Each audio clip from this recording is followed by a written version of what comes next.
Good evening. My name is Dr. Larry Drake, President and CEO of Leadership, Education, and Development. And I must say, I truly appreciate that many of you have taken the time out of your busy schedules to join us. Tonight marks the first of our engagement events, which are all designed both tonight and in the future to not only keep you abreast of our organization's progress and programs, but to provide you with information about opportunities for ongoing professional and personal development, which I'll speak more about later. But the focus of tonight's conversation is not so much about where we've been, although we're quite proud of our history, but we also want to talk about where we're going. And we think it's important for you to share in that. One thing I can say, and I want each of you to know, is that as we celebrate 35 years of success, we remain mission-driven. Each year, LEAD, the nation's leading youth talent development organization, has provided educational access to a diverse and talented cohort of young people, often beginning as early as the 8th grade, and providing them with an opportunity to attend one of LEAD's summer institutes that are held at some of the most prestigious universities around the world. In collaboration with highly recognized academic and Fortune 1000 partners, we've designed and created a rigorous academic enrichment program that involves experiential learning and exposure to the practice of critical thinking and team collaboration and social experience. Since its inception in 1980, LEAD boasts a 99.8% college attendance rate and a 99% college graduation rate among the 10,000 leaders who have matriculated through our program. These results reflect the idea that education, and specifically education access, are essential elements to a progressive society. And certainly we believe also that it can help us overcome prejudice and discrimination.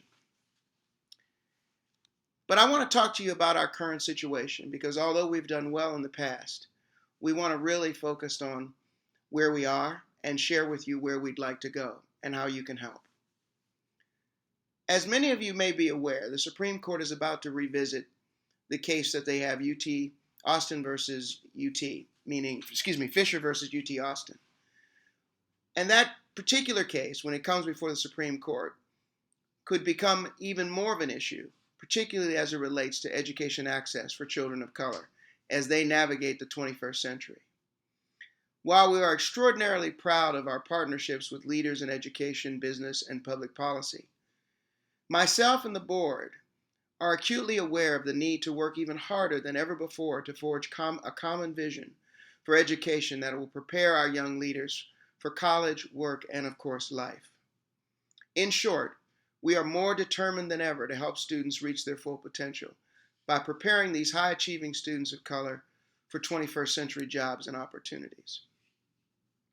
Another area of focus is to create a globally focused pipeline, which we've entitled Higher Education Access 2.0. That is really the next level of engagement that we expect to engage in with our young people. We believe that every child should possess strong critical thinking skills, communication, collaboration, and get the full use of their creativity.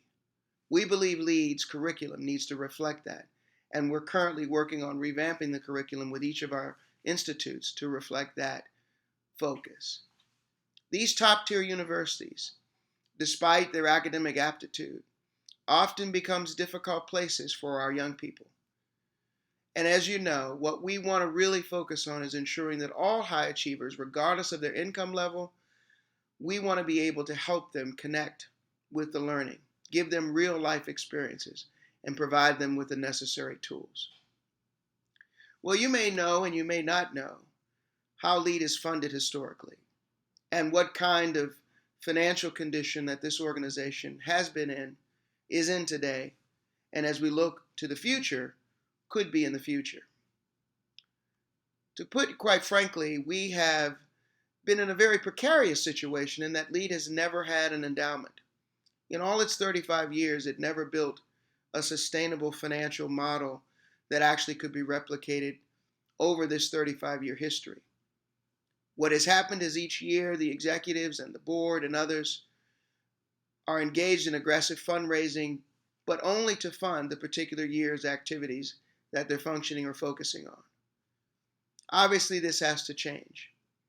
But let me give you a breakdown of LEAD's financial income and expenses so that you have a framework and you can understand sort of where we are.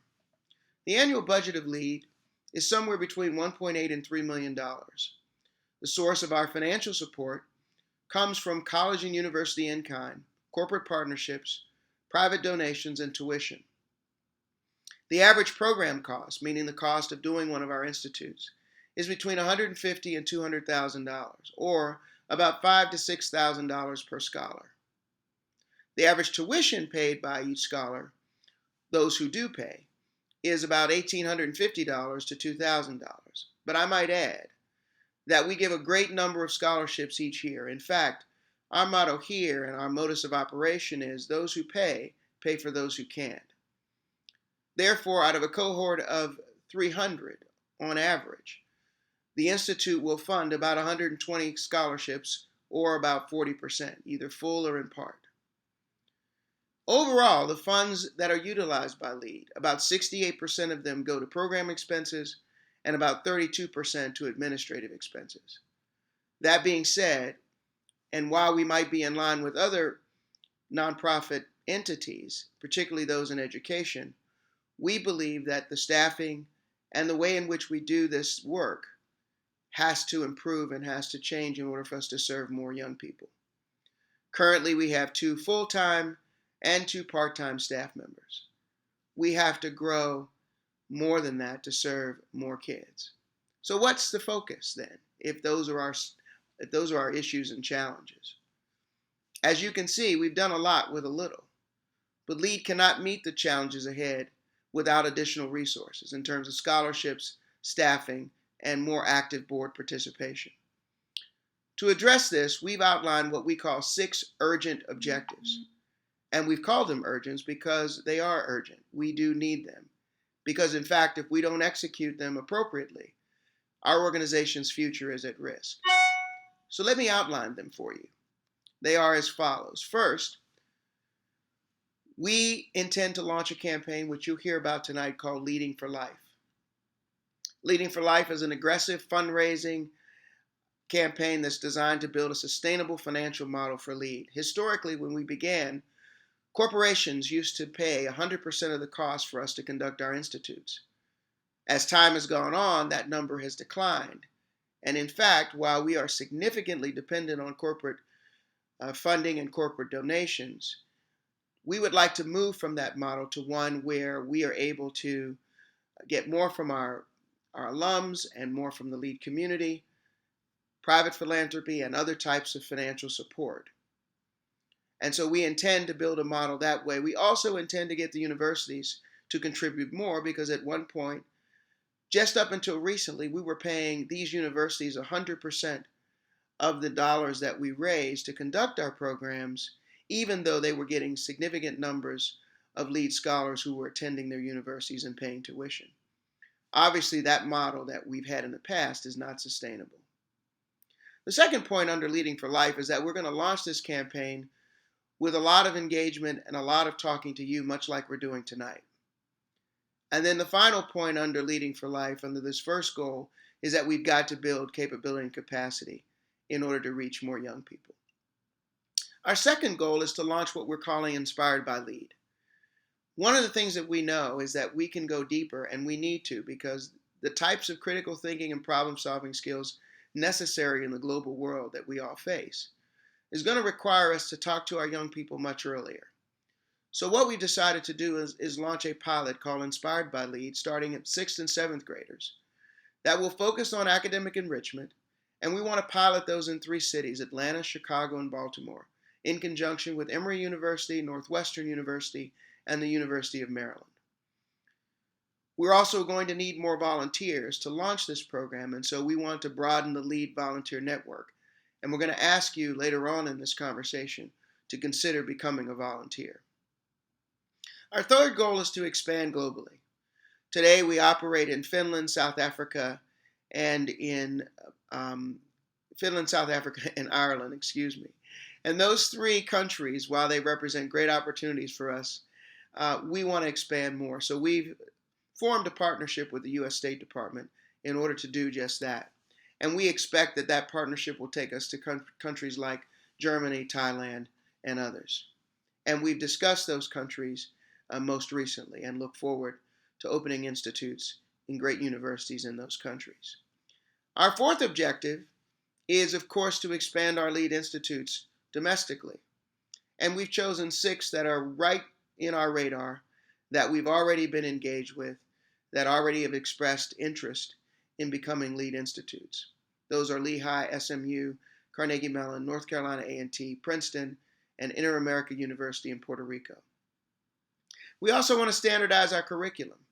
We want to go to a 3-week model for all of our institutes versus the current 4-week or 2-week or 3-week model that is dependent in large part of the institution that we're matriculating our scholars to. We want to make sure that we have standardized programming and standardized focus across all our lead institutes. Our 5th goal is resizing our partnerships, and we mentioned a little bit about that a moment ago, and that really has to do with changing the portfolio of the partnerships that we have and maximizing the opportunity we have with each of them. That means a consolidation of corporation partnerships that we have, so we want to go fewer and deeper. In other words, we'd like to have about 10 really strong partners that we go deep and that we're able to build a 5-year strategic plan with them, where we're really engaged in their talent development process. We want to accelerate private philanthropy in terms of resizing the partnerships, and I mentioned that we intend to do that. And of course, we want to continue to focus on strategic partners like Rovio and the National Academy Foundation. Our final goal is really about you, and it's about accelerating our lead graduate alumni engagement. And we want to do that with scholars, fellows, and alums. The way we define, of course, each of those categories of scholars are those in high school, fellows, those who are in college, and alums, those who are in the workforce or in graduate school. We want to develop and are developing year-round activities for lead scholars and lead fellows and lead alums. And of course, we want to create lead alum activities that are both for personal and professional development, which I mentioned earlier. So we're developing this aggressive calendar to accomplish just that. So what you've heard is where we've been a little bit. You certainly heard about where we are and some of the goals that we set for us. Now let me talk to you about our needs. Simply put, these needs that we have are urgent, and the objectives in terms of executing them are urgent as well. The vitality and very survival of this organization depends on the lead community giving back to help other young people realize their dreams through an extraordinary ongoing educational experience that we've offered to many of you and that we want to offer continuously in the future. And here's how you can help. You've heard me mention fundraising as part of the Leading for Life campaign. Well, we're asking you to join us in this effort. And we're asking you to join us actually on a very modest level. We'd like you to begin. In addition to fundraising, of course, the Leading for Life campaign is not just about fundraising, but as I mentioned earlier, it's also about communication, and it's also about ensuring the stability and perpetuality of LEAD. It's also about providing you with something in terms of personal and professional development, and we're publishing a calendar that each of you will receive in the next few weeks that will actually lay out all of the activities that we intend to do through the 2015, 2016, and 2017 calendar year. Through this campaign, LEAD will engage both internal and external stakeholders and effectively communicate to all of you what we need to do to ensure this organization's future. Again, we talked about engagement, and we're going to talk about it a lot because we know that fundraising as a primary focus is not about just asking you for something. We know that you have to receive something, and we know that you have to know where your funds will be going. Well, we're inviting you to do something very simple to help us along this journey. And this is something that we've needed to do for a very long time. But to expand our reach and to help more young people, we want to ask you for something specific. And we want to give you something specific to focus on.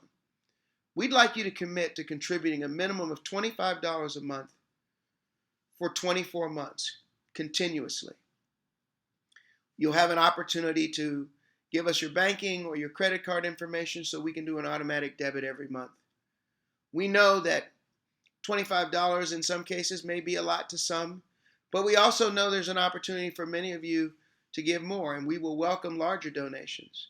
However, we recognize that this small amount will help us, because if we were able to get 1,500 people engaged by giving this $25 a month as a contribution to us, we can yield about $450,000, which will jumpstart our endowment, certainly pay for a number of scholarships, and help us to begin to expand our staff. Obviously, we'll also seek grants for our programs, and we'll look for things that offer us the opportunity to build capacity. And as I said earlier, the corporate and community foundations are shrinking in terms of what they're offering and what they're giving and how they're giving. But we think we have something that is attractive to them, and there will be certain ones that we're targeting that we think will enjoy being associated with LEAD. We've never really had a great deal of government funding, nor have we had a lot of outside funding other than corporations, but we intend to do a lot more in that area as we move forward. We'll also ask you to tell your stories about your experience. We'll also ask you to share with your own personal networks, invite your cohorts to reconnect with LEAD, and ask them to help support us as well. It's a great way to get us to that 1,500 number as soon as possible. As our global economy expands, our need to prepare this next generation for new careers becomes even more imperative. If we can seize this moment and work together to build not only just students of color, but all students who are young people who have a significant amount of potential, many of it and most of it never realized. If we can focus on seizing that valuable asset that we have within our grasp, great things can happen. We can make meaningful change in the world. Tomorrow, you'll receive an email with even more information about Leading for Life and the opportunity to make your pledge towards this campaign and begin your giving. We need your help. We need it by the end of the year. We'd like to see as many of you join us in this effort as possible. That would be a great milestone, getting to December 31st and having at least 1,500 people already signed. That's our goal. That's our target. We hope you'll help us. Please feel free to use the chat system that you see to ask any questions. But more importantly, what I want to say tonight is thank you. Thank you to all of you for not only being here tonight, but being part of the LEAD community. It's a fantastic place to be. It's a fantastic thing to celebrate. And I'm glad that I've had the opportunity to serve. Good night.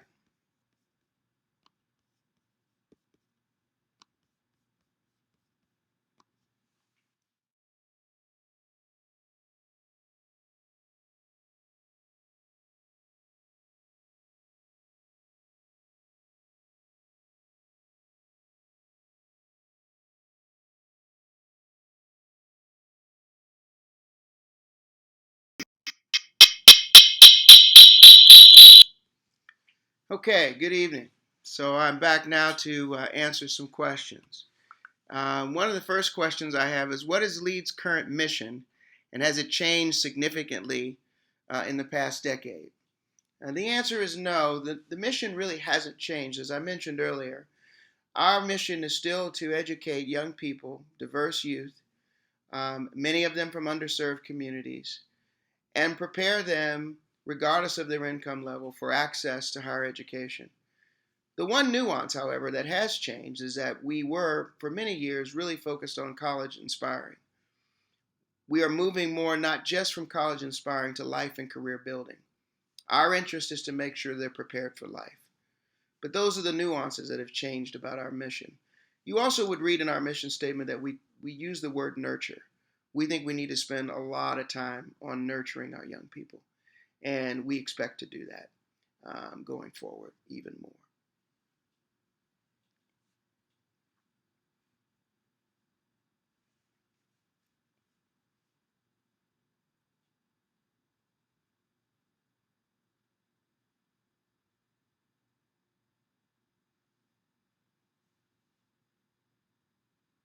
Any additional questions?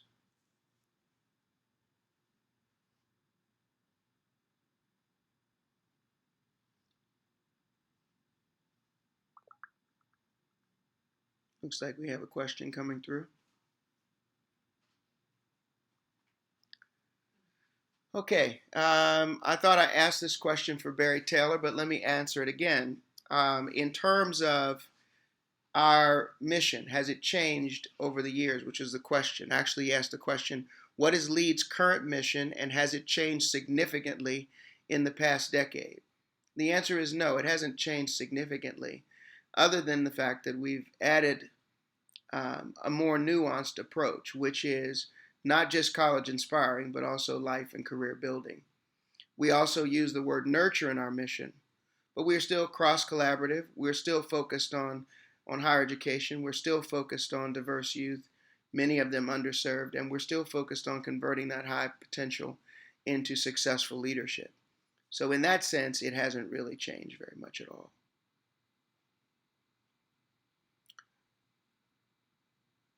Jonathan D. has a question. Is the path to long-term financial stability dependent on aggressive international and domestic growth as you've outlined? Well, I think those are actually bifurcated in some ways because financial stability is certainly about serving more young people. So in that sense, yes. But financial stability is really around having a good economic model, having the right financial model that you can operate on, that allows the organization to consistently be able to meet its obligations and to expand its reach.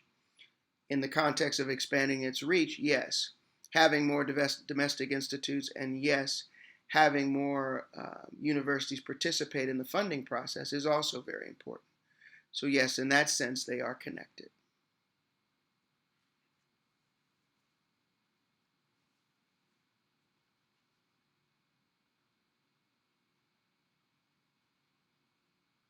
What additional questions can I answer?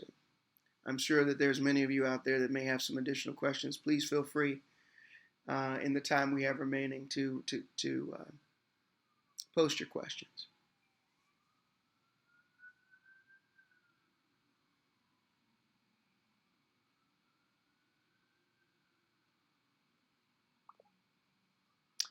Dwight Williams asked the question, is there a target number of summer business institutes? And are any past SBIs on the map? I'm not sure about the second part of your question, Dwight, but the first part is yes, the target number is 40 by 2020. Number of summer institutes in totality. That includes both business, computer science, and engineering. As you know, we're not just business anymore. We have SBI, we have CSI, and we have SEI. And those institutes operate on the same premise as business. Are there any past SBIs that are on the map? Many of the SBIs that we currently have were ones that we started with, such as Penn, Michigan, Duke, and a number of others that are on the map. There are a number of schools, such as UCLA and others, that we've approached and had conversations with. But many of them, quite honestly, some of them, I should say, aren't as interested as they may have been in the past about LEED being a pipeline to them. But we're certainly going to be where people want us and where we believe we can have a big impact. Emory, for example, just joined us last year, and they are terrific, and they're looking forward to a long future with us. SMU's business school is one that's on the map that had never been part of us, and the Lehigh, as I mentioned earlier, is also a business school that will be joining the Summer Business Institute category. Hopefully that answers your question, Dwight.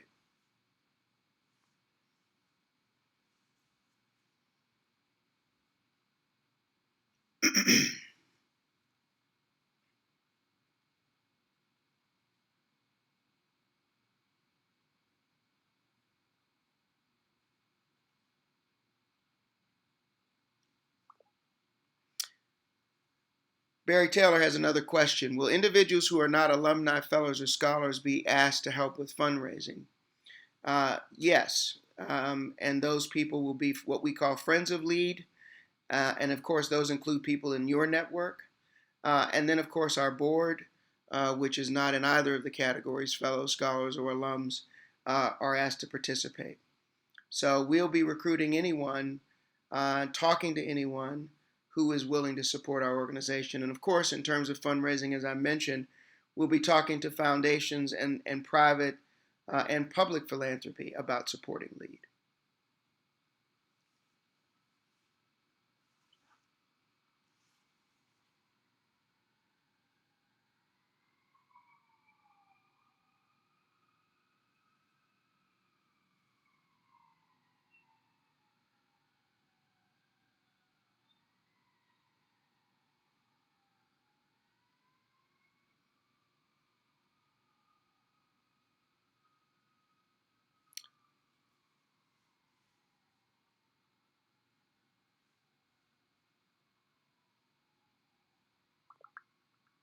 Looks like we have another question coming through. Barry Taylor says, nice, awesome. Thank you. Count me in. Thank you, Barry. Thank you so much. We so appreciate you.